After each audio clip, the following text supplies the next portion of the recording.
of the theory of liquidity. Even if I like to see that anybody that has a sell stop below here, they want to sell on weakness, they're going to get tripped into the marketplace. So now they're triggered in, start doing a run against it. So when it drives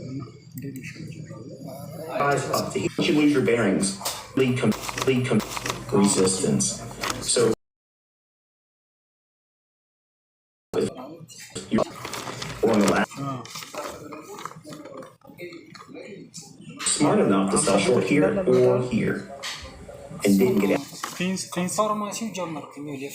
out below here. So the larger pool. Okay, here's a 2-minute chart. Why a 2-minute chart? Well, 2 minute, 1 minute, or 3 minute, or 5. 5 minutes still has a lot of room for majority of the time. And they're like seconds. Okay, here, the old high here occurs.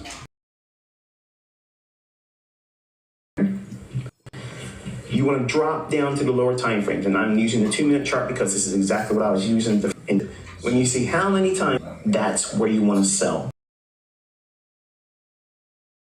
1-minute chart. If this is a 3-minute chart, you can go to a 1-minute chart. Enters that area. Here, some of you may argue, see, that's the buying and selling pressure. No, it's not. It's liquidity. Now, you may argue and say, well, we're arguing semantics. No. Okay. Whatever into the heart. That's a short. You can go right in there where that area is. 50 level highlighted. Then referred to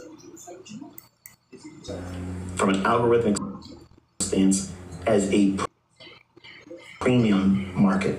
That means it's expensive. Now, markets can stay in a premium for a while and not go to a discount, which would be below the 50 point.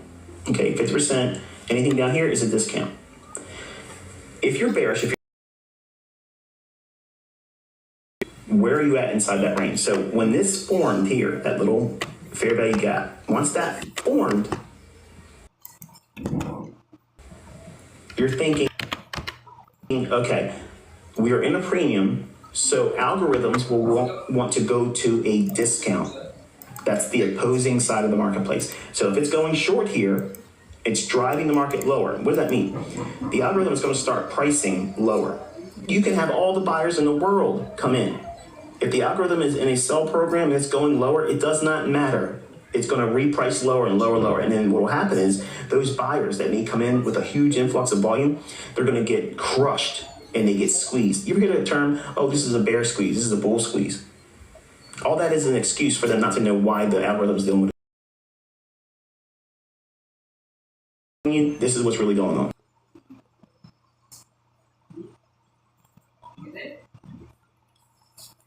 And look at that execution page where I showed you my entries going back and forth, up and down, and where I got out at, where I got in at, okay?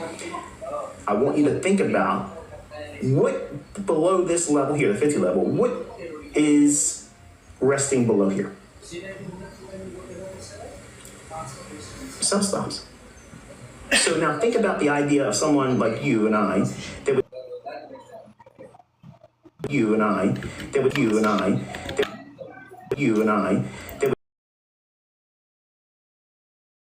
in that short. How do we get out of that short? We got to buy it back or cover it by buying. Well, we're going to find willing sellers at a low price relative to this point here.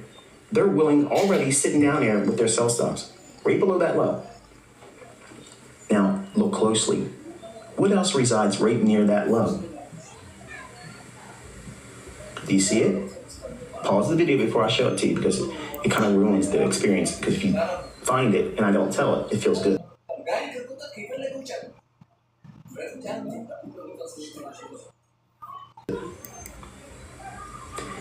Right there is that imbalance I mentioned.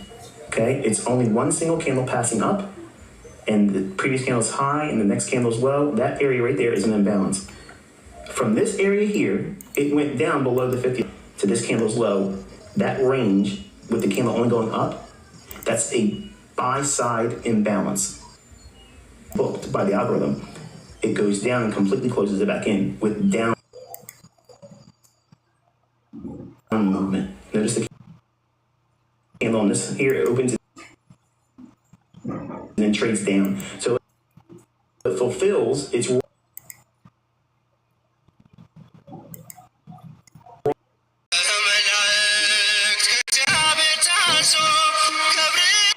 To do that trade, the very trade I showed you, that was the largest one, in the example of saying which one would you rather want to do. I basically just handed you an ATM machine.